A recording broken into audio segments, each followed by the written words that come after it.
Hey there, I'm Lily. Welcome to my urban homesteading channel. Today I'm going to be teaching you how to make your very own homemade bone meal fertilizer for your garden. So firstly, what is bone meal?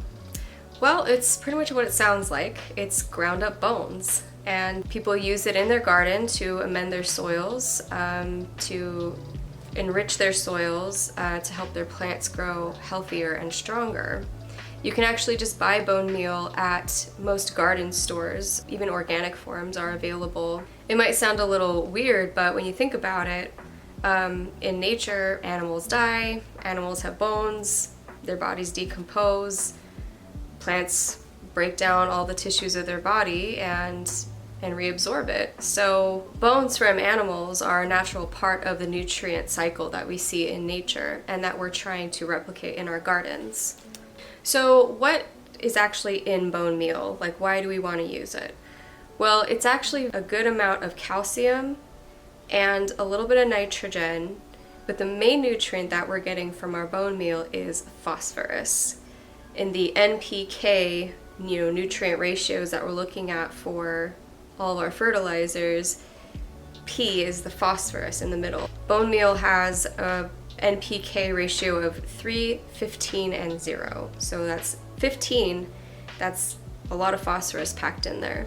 So phosphorus is good for helping plants to just generally be really robust, to be stronger, to be healthier. It helps with all types of different processes in the plant in its development. But mainly what we really like phosphorus for is that it helps with flowers, fruits, and roots. So it will help your root crops be rootier, be bigger, healthier root crops. I use it on my carrots. I'll put bone meal just on my carrots and it helps them grow nice big roots. It will help with flowers and fruits as well. So any of the plants that you have that would produce flowers, that you ultimately want to turn into fruit, phosphorus is really important for that as well. So the first thing that you'll need, pretty much the only thing that you'll need ingredient-wise for making bone meal is bones. There are some tools that you'll need, just like a baking sheet, an oven, a hammer, some kind of bag that you can smash bones in without it getting damaged. You'll need some sort of pulverizing device, like a blender. I used like a Ninja or a Bullet. Coffee grinders don't work so well with bones. The bones are a little too hard for coffee grinders, but any kind of like blending type of device that you would use to make smoothies or something will probably do the trick.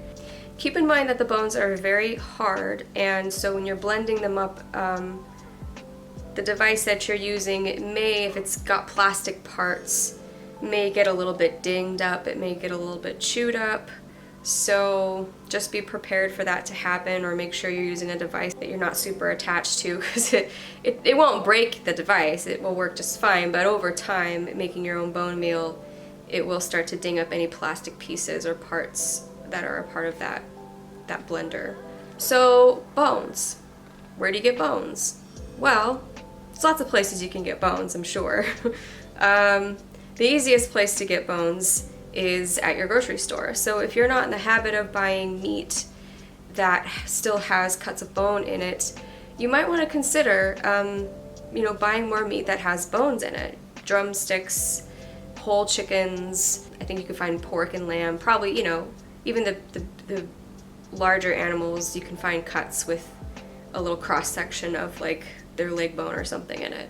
Bones are actually very, very rich in nutrients, not just for our garden, but for ourselves. So one of the best things about having bones that you're bringing home is that you can make your own homemade bone broth, which is very, very rich, very nourishing, very healing to the body in so many ways. And you could, find lots of videos about that. I'll probably make a video in the future about how to make your own homemade bone broth. But then after you're done making a broth to nourish yourself, you can then use those to make bone meal to enrich your garden. Okay, so now that you know everything that you need, let's get started.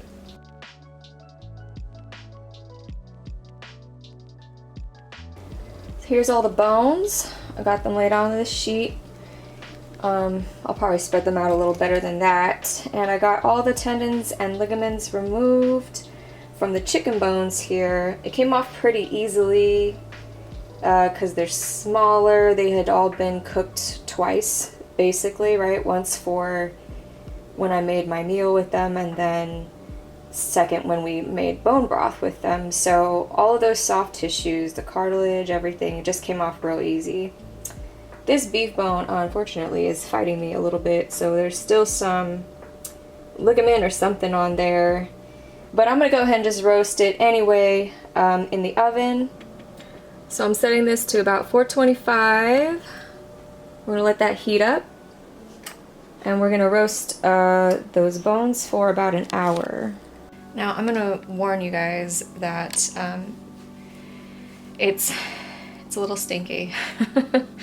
I don't know what it is. Everything we're doing with bone processing just makes stinky. I don't know. Anyway, this is probably something you want to do when you have a chance to open up your windows in your house to let air out. Because as soon as you pull those bones out of the oven, nah, not fun. It airs out just fine, but just make sure that you time it so you can do that. Okay, y'all, so I pulled the bones out of the oven already, and I let them cool for a bit, and then I put them in this plastic bag because I'm gonna smash them up. Dude, you can see these chicken bones, they're already very brittle, breaking apart very easily. That cow bone in there, I'm not so sure about that bad boy, but we're gonna try and smash it up as best we can. We might have to put the cow bone in for like another round or something if it doesn't really break up very easily. But yeah, I'm gonna take this out front and get a few bashes, and then we'll see where we're at.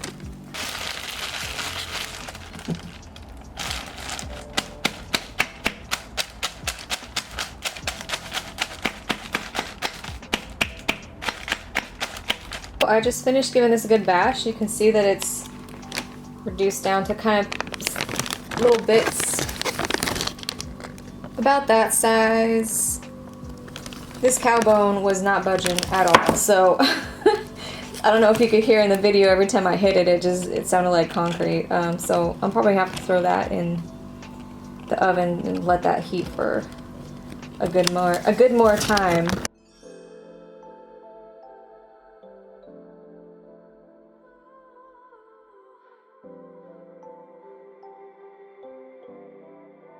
But we just really need them to be about this size so that we can put them into a blender. So we're gonna go ahead and do that now.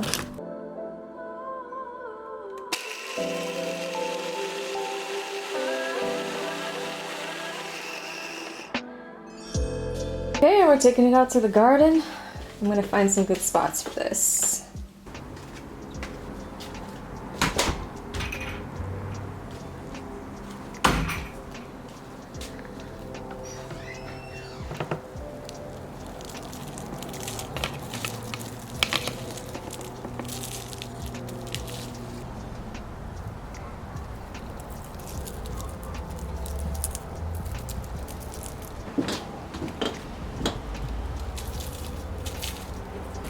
Kind of looks like coffee grounds.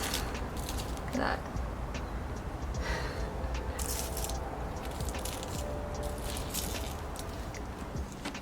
And that's it. That's how you make your own homemade bone meal for your garden.